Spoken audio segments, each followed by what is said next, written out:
when I started this project, I really wanted to have like a universe or a world that I could call my own.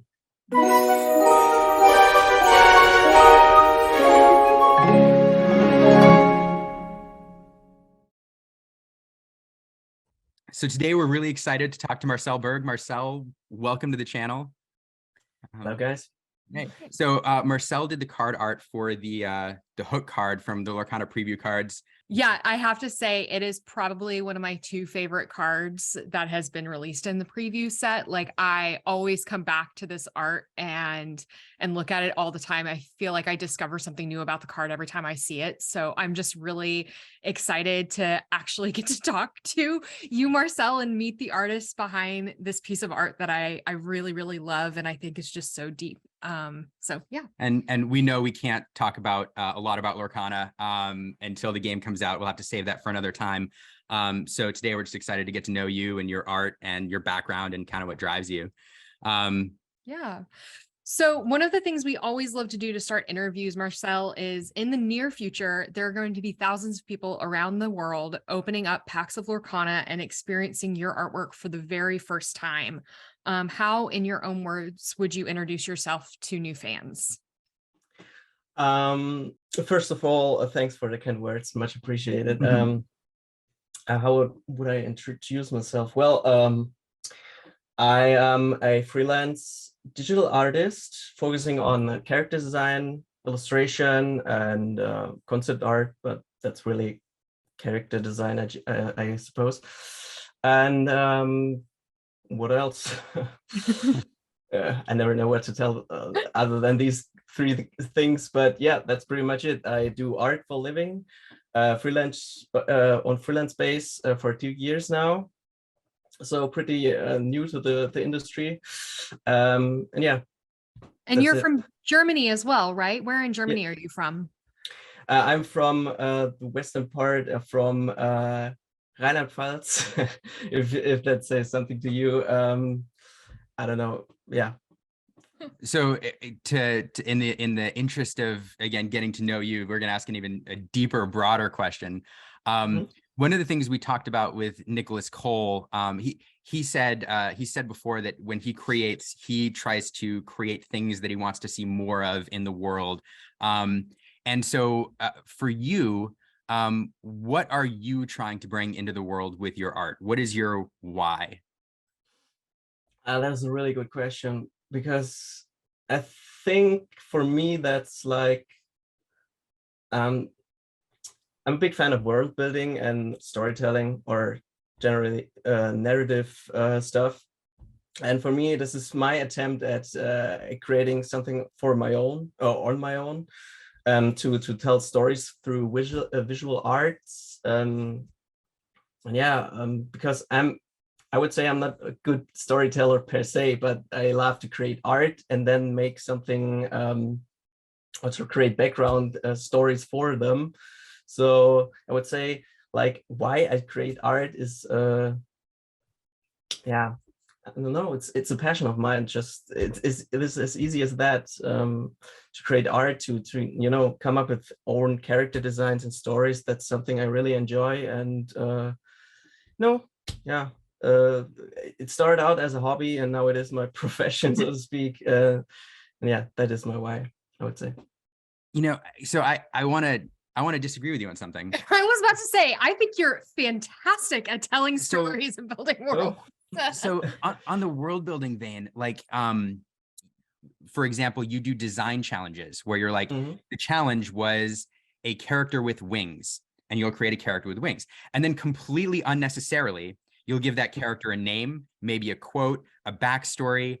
And there's this whole identity that goes along with this character that you didn't need to create the art. And so it's so interesting, because for every piece of yours comes along with a story, and it's not just something nice to look at. So those descriptions coupled with your piece makes you a fantastic storyteller. And world building is really what you're doing.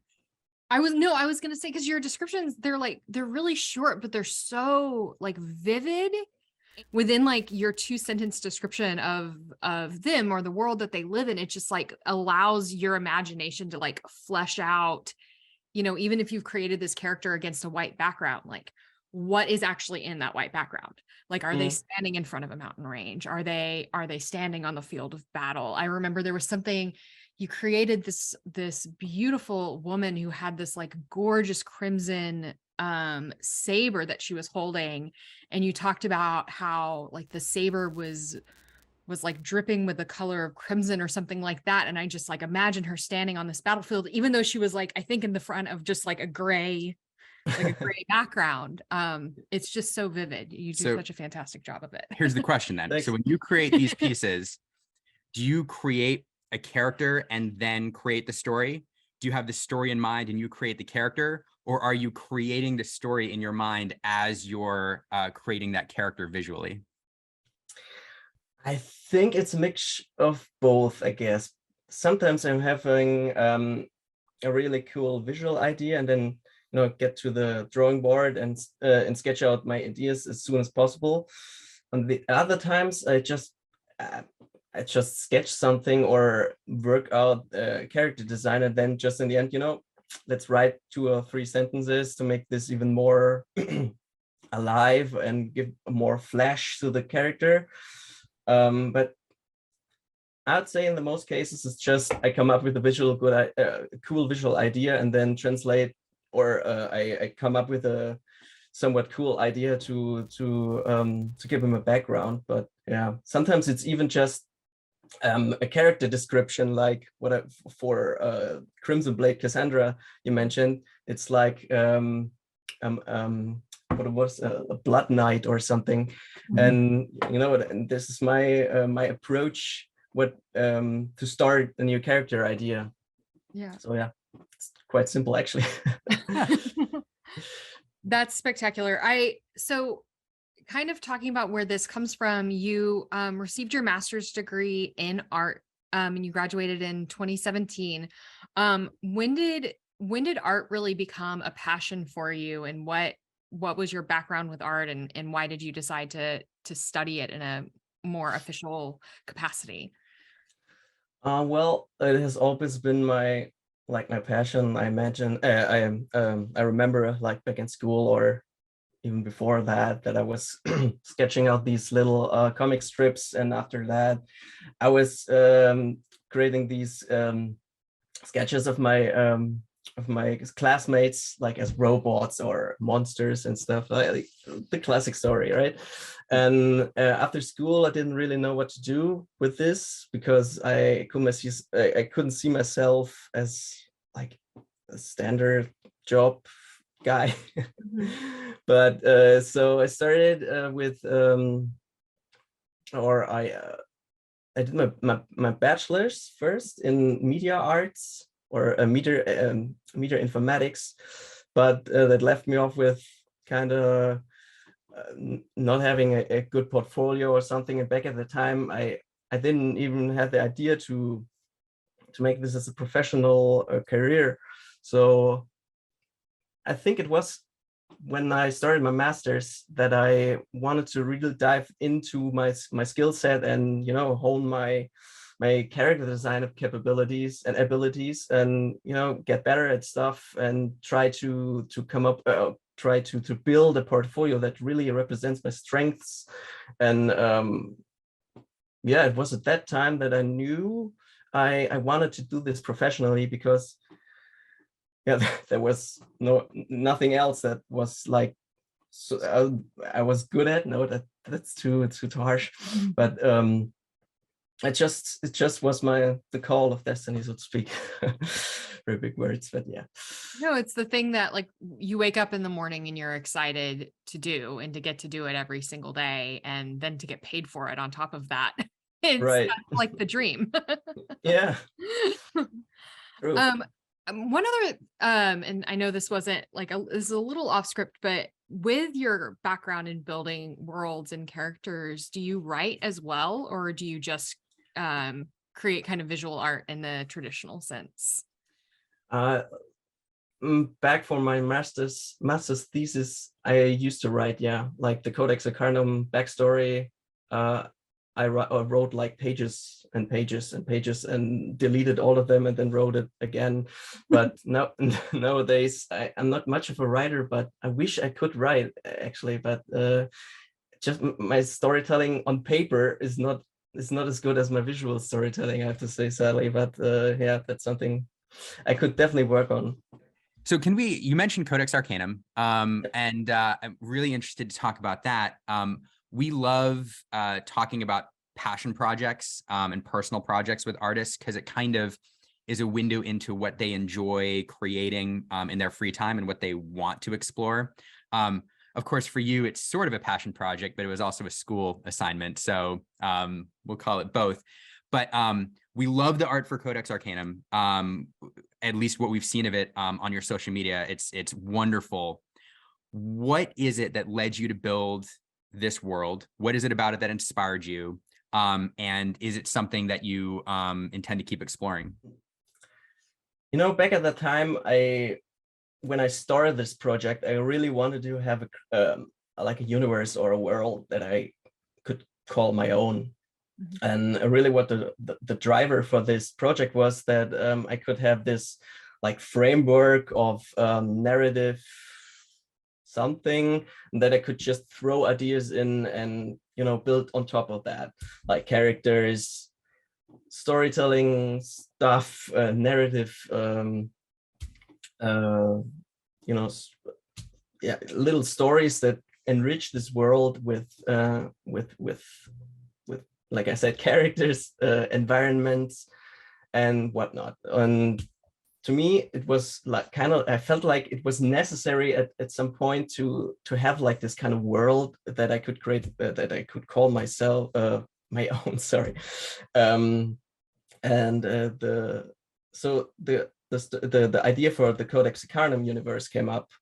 And I remember back at the time, I made like a very big mind map with all sorts of things that I would want to throw in this world, because I remember at that time I was really fascinated by what I still am, by the League of Legends lore. And they have this massive world they're building, constantly evolving, and I was so impressed by this that I wanted to kind of imitate myself. And so, yeah, this is how the Codex Arcanum universe came to life. And yeah, I want to keep exploring this in some form or another, but I'm still like looking for an entry point, because now when I'm busy with work and stuff, I don't really have the creative energy to really make this another passion project. But at some point in the future, I might explore this further. So can you describe like briefly what the world, like describe the world briefly, kind of what was the structure, what was the impetus for the world that you then expanded upon? Wow, that's I know it's like hard. How do you describe our world in 2 sentences or less? But like, yeah. What kind of, did it start with a character that you saw? Did it start with an idea of a structure of government, or like how did that kind of process get started? Do you remember? Yeah, I remember. This whole world was obviously inspired by the Bloodborne universe from Software, which I'm a huge fan of, and I love this mythology that they were kind of creating. And this was itself an inspiration from the Lovecraftian universe, which I'm also a big fan of. And so I tried to mix these themes together to make my own, like Bloodborne / Lovecraftian universe, but made it a little bit more friendly, not as dark and gritty, although I'm a very huge fan of dark fantasy. So, and the big theme as well is like the cosmic stuff, things from the universe. I just love stories about the stars, but not like sci-fi, but in a fantasy way. I love that, like for instance, in Bloodborne, there's always this threat that comes from the universe and the dark forces that are looming outside of our world. And I was so inspired by this, and I loved the idea. So I had to, copy it, and yeah, well, not copy it, but reimagine it. Take for myself. inspiration from, yes. Yeah, sure. What sorry, I'm just so fascinated by this project. Like I love how built out and complex it is. So what was the brief in school that started it? Like, were you supposed to create a world, or did that just happen kind of on its own? Like, what was the brief that your professors gave you that led to you creating this piece? It pretty much happened on its own. We didn't get an assignment per se. We have to come up with an idea on my own, or I had to come up with an idea on my own. So everything was open, and I believe I was one of the few students that actually had like this amount of project, or this amount of practical project. But because like sometimes the master thesis is contains of like a thesis part where you just write down stuff, and then the other part is practical, but not in the sense of what I did. Actually, you just have to interview guys, or pretty lame stuff in my mind. But I wanted to really crush this project and make something really cool. And one of my biggest goals was to have a book in my hands at the end, and to open it and watch these, or look at the artwork, to have a really an art book on my own.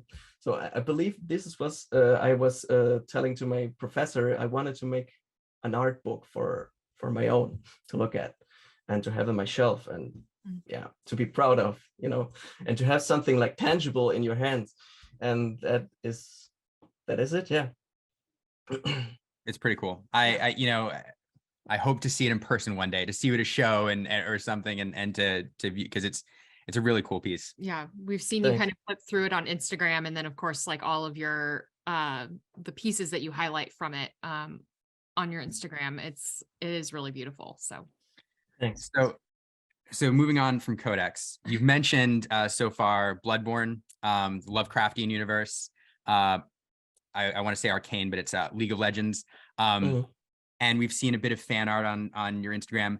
If you had the chance to work on one property or franchise, video game, whatever, professionally, what would it be?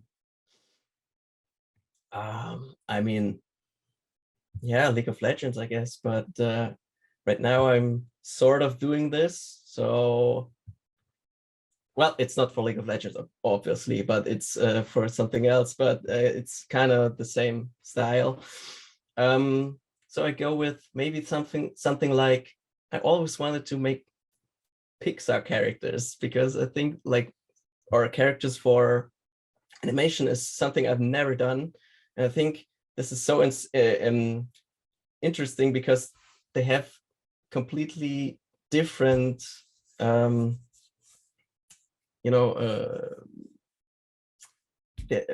you need to have to think differently when you design characters for animation instead of for games, actually, because the workflow is different. You have to think about different stuff. For animation, you have to come up with like quote unquote simple characters, and for games it's something totally different. But yeah, I think some sort of animated character would be, so probably for Pixar. Yeah.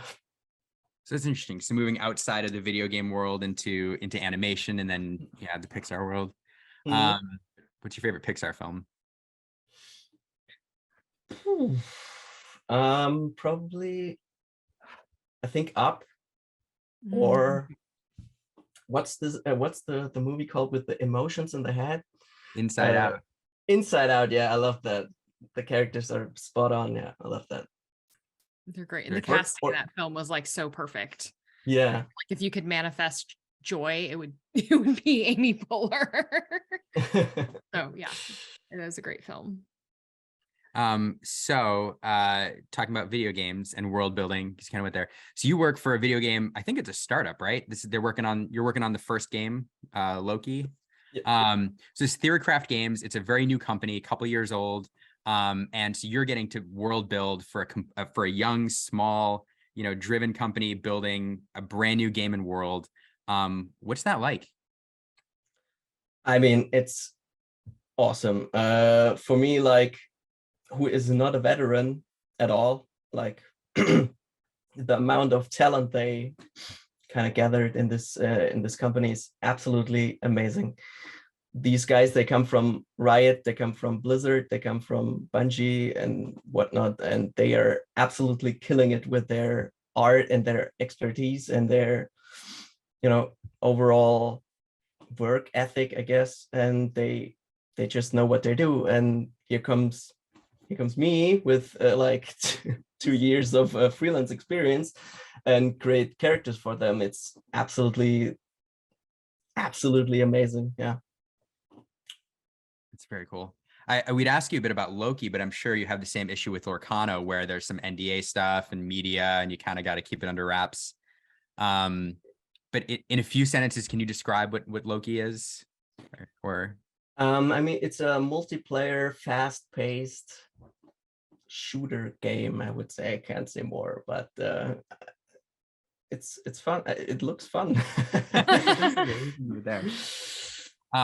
One more question. So if you said there's a lot of artists and talent they brought on, if you could highlight a couple of the artists that you're learning from, getting inspired by at the company, kind of anybody like mentoring you, who would you highlight?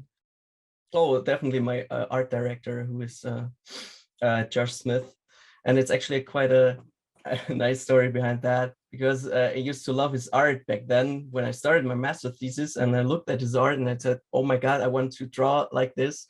And years later, he's my art director. How cool is that? Like, this is a one in a lifetime experience for me. And so, yeah, now I'm working with him very closely. Once a week, we have like calls and talk about stuff and talk about art, and it's absolutely great. So yeah, definitely him. And of course, the other guys on the on the team, they're great as well.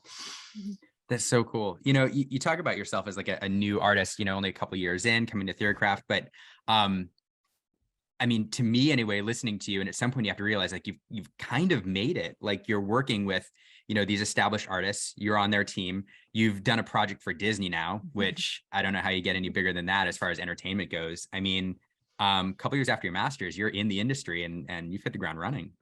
Yeah, thanks. I'm still not realizing that, but to me, it will always be like I'm the newbie to the business, and it will take years to fully realize that I'm kind of a senior now, even. But I would never say that. No. Sure. Well, wait till you get your first stack of Captain Hook cards to sign in the mail once the set's released, and yeah, that'd be sure. pretty cool. I have to say, like, kind of on that front, when I went to grad school in New York City, and my whole life I was a fan of ballet. Like I loved it. And I had an opportunity to get an internship at American Ballet Theater, and I was like walking down the hallway with these artists, these dancers that I had been like watching on my VHSs since I was like 5 years old, and so I feel like I get that, like I've admired this person's work for so many years, and then now I'm their coworker. Anyway. So one other thing we want to talk about just with regards to your inspiration. So we had an opportunity to talk with Simongole Sisabaya a couple of weeks ago. He is a South African artist who did the stitch card for Lorcana. And we talked a lot about how Japanese culture influences his art. And we see a lot of those influences in your art as well. And I think we saw on your Instagram, you were able to visit Japan a few years ago. So do you intentionally draw on Japanese art and anime in your work? And if so, do you have a favorite series or creator out of Japan? I mean, yeah, obviously, like everyone's favorite animation studio comes from Japan, right? It's Ghibli, and rightfully so. Sure. They're like, they set the standards for this for the animation industry, and for, like, I wouldn't even call it anime, because it's something something completely on its own. And yeah, definitely, like, they absolutely did a fantastic job with, like, Princess Mononoke is still one of my most favorite anime. Yeah, okay, now I said it myself, animes of all time, but animated show, animated movies. Mhm. And it like back in the day when I watched it as a kid, it had so much impact on me. Like I can't even describe this monumental, like, story that they're telling. Like, and this sparked kind of the interest for art, and for Japanese art as well, and even like From Software is from Japan as well, and they even, like, I consider them the best game makers in the industry. And so Japan, I love Japan. It's a fantastic country, and a lot of talent comes from that island. So yeah, and the inspiration for me has been huge. It's amazing when you look at a piece of art and you see just like the poses that a character is taking, and there are parts of Japanese character design that I feel like the moment a character stands in a specific pose, or their arm is doing a specific thing, like it immediately evokes that style. And it's so fascinating to me that style has such a unique brand around it, that all it takes is for an arm of a character to do a specific thing, and you're like, oh, that's inspired by Japanese art. Like, Yeah, it's amazing. So anyway. Yeah. So yeah, I agree. So if we could, we haven't done this with anybody else, but I'm kind of interested to deep dive on a couple pieces, because as we look through your work, there's two in particular that just really resonated, and kind of stuck in our heads, and I want prints of now. The first one is a piece called Reverie, which we've actually highlighted in our artist proof video, so people watching our videos may have seen it before, but it's a beautiful piece. Can you talk about what inspired that, and what you're trying to get across with it? I mean, I wish there was a deeper meaning to this, but I just wanted to paint a beautiful piece, actually.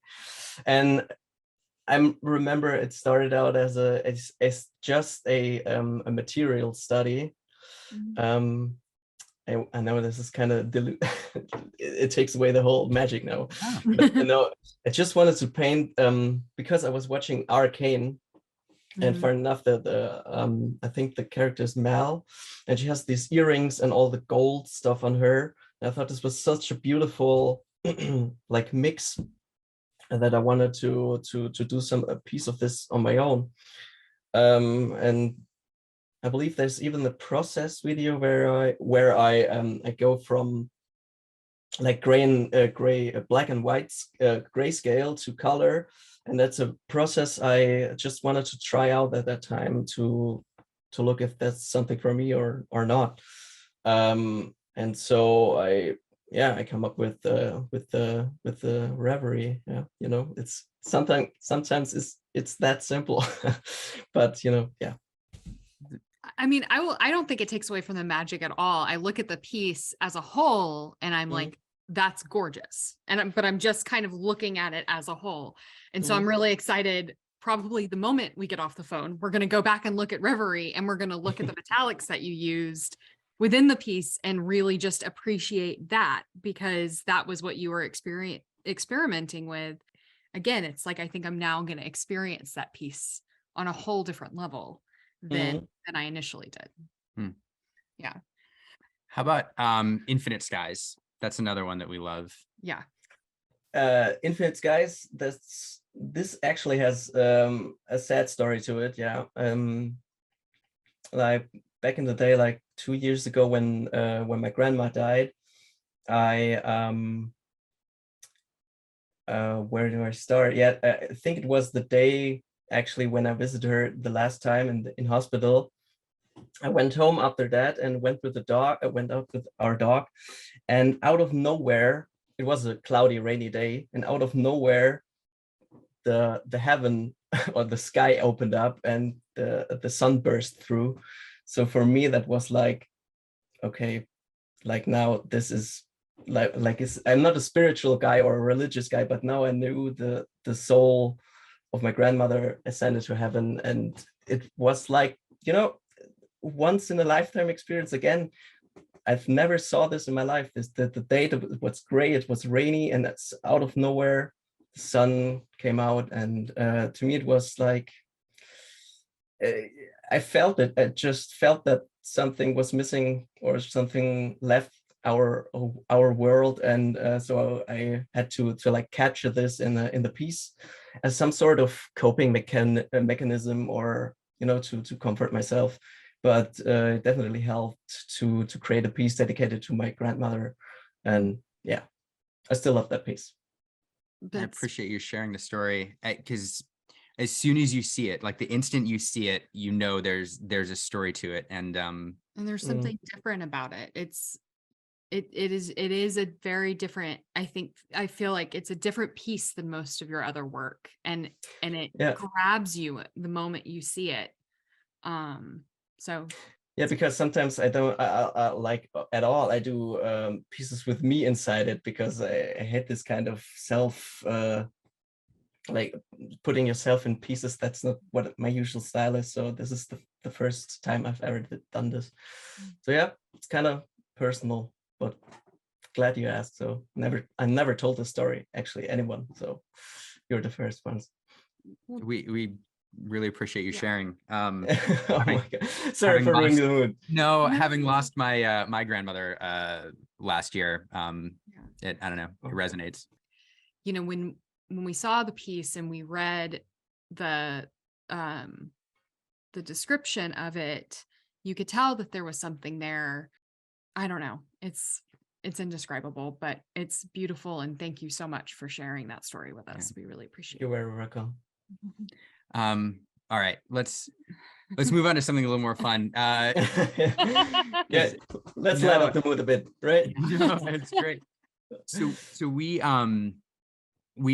like to kind of cap off our interviews. I'm sure you've seen with a series of questions that we took from a Proust questionnaire. This is inspired by Inside the Actor Studio, and we have a lot of fun with it because we think it helps us get to know people. So yeah, so when you're ready, we'll move through the 10 questions. Long answer, short answer, whatever. Yeah. So the first question is, what sound or noise do you love? Wow. I'm thinking of like video game sounds, but actually I go with a very cheesy one. I like the sound of my niece laughing when I like tickle her or like play with her. Like she has this very hearty laugh. She's 3 years old, by the way, and I think I love this sound when she's like happy, and so am I. I love that. What sound or noise do you hate? Oh, I hate people snoring like very loudly, or chewing noises, too loud chewing noises. I can't stand that. I would 100% agree with you on that one. I cannot stand the sound of chewing. It drives me nuts. What is your idea of happiness? Yeah, that's a tricky one. Doing what you love, I guess. It's as simple as that. Who is your favorite hero in fiction? Hero? Oh my God, I have so many. You know what? I'm gonna go with Indiana Jones, because they released the new trailer, I think last week. So this one's always been my childhood hero. Who is your favorite heroine in fiction? Heroine, probably Samus Aran. Kick ass. Love that Metroid series, and yeah, she's the best action heroine, I'd say. That's a good one. I still remember the moment playing, I think, Super Metroid, when the suit breaks and you realize, Oh my goodness, Samus is a woman. It's so cool. Yeah. Great choice. What talent would you most like to have? To write stories, not to write like a child. I mean, when I write, it's so bad. So I wish to have like writing skills. Yeah. What is your most treasured possession? I'm looking up my shelf. I have a very big like comic and art book collection. So I would say one of these, yeah, like the collection in the whole. Mm-hmm. Or my graphic my tablet, I would say. Yeah, that's Simongalisa Sabaya's most treasured possession was his drawing tablet. He was like, if I woke up, that thing was missing, I don't know what I would do with myself. Yeah, literally, right? It can work. Yeah. What are your favorite names? Names. Oh, Jesus. My favorite names. I think wow. I think the names from the Game of Thrones universe are sounding pretty cool. I think they always have this ring to him, like the Targaryens or the Baratheons. Sounds very badass. I love that because I can't come up with good names myself. So I love like authors that can like create this really badass sounding names. So yeah. For what it's worth, I think your names are cool. I'm just saying. Thanks. What is your motto? My motto.